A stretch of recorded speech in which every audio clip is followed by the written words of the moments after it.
Le Léviathan, une créature gigantesque et puissante, est mentionné dans plusieurs livres de la Bible, notamment dans le livre de Job. Cette bête marine est souvent décrite comme une force de la nature, redoutée même par les anges. Dieu lui-même se vante de sa puissance lorsqu'il parle à Job, lui expliquant qu'il est maître du Léviathan. Selon certaines interprétations, le Léviathan symbolise le chaos primitif, un ennemi que seule la puissance divine peut maîtriser.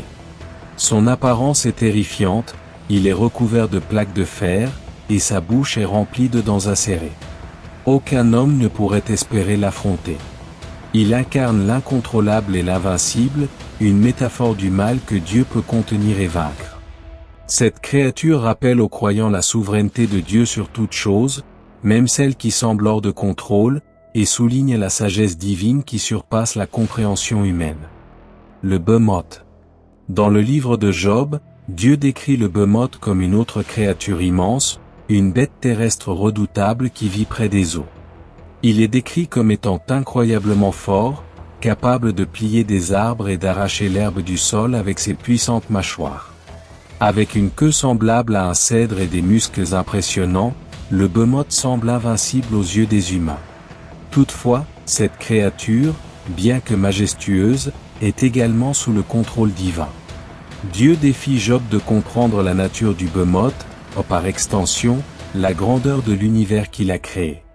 Le Behemoth symbolise la majesté de la nature et l'impossibilité pour l'humanité de maîtriser ou même de comprendre toutes les créatures de Dieu. C'est une représentation de la force brute et de la beauté sauvage du monde naturel, mais aussi de l'autorité de Dieu sur cette force. L'ange de la mort. L'ange de la mort, dans la Bible, est l'agent de Dieu chargé de la destruction des méchants et de l'exécution de la justice divine.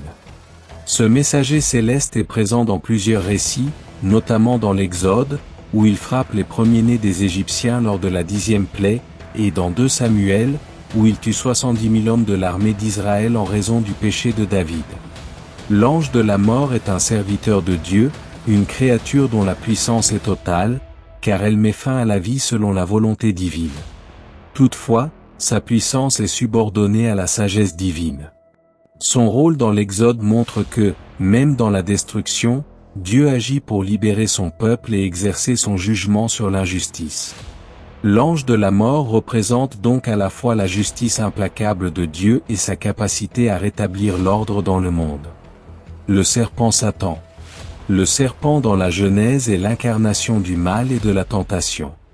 Il apparaît dans le jardin d'Éden, où il séduit Ève et Adam, les poussant à manger du fruit défendu. Ce serpent est souvent interprété comme étant Satan lui-même, un ange déchu, représentant la rébellion contre Dieu. Sa ruse et son pouvoir de manipulation sont presque incommensurables. Il incarne la tentation et la tromperie, cherchant à détruire l'harmonie divine en incitant les humains à désobéir à Dieu. Dans le Nouveau Testament, Satan est décrit comme l'ennemi de l'humanité, cherchant à éloigner les âmes du salut. Malgré sa puissance et son influence, il est soumis à la volonté de Dieu, qui, à la fin, le vaincra lors du jugement dernier. Le serpent symbolise donc la lutte spirituelle entre le bien et le mal, et rappelle que la rébellion contre Dieu entraîne la chute. Le chérubin. Les chérubins sont des anges puissants, souvent décrits comme gardiens de la gloire et de la majesté de Dieu.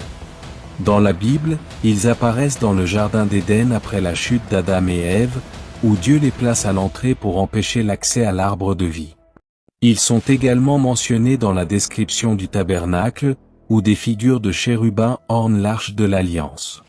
Leur rôle est de servir de médiateur entre Dieu et l'humanité, incarnant sa puissance et sa sainteté.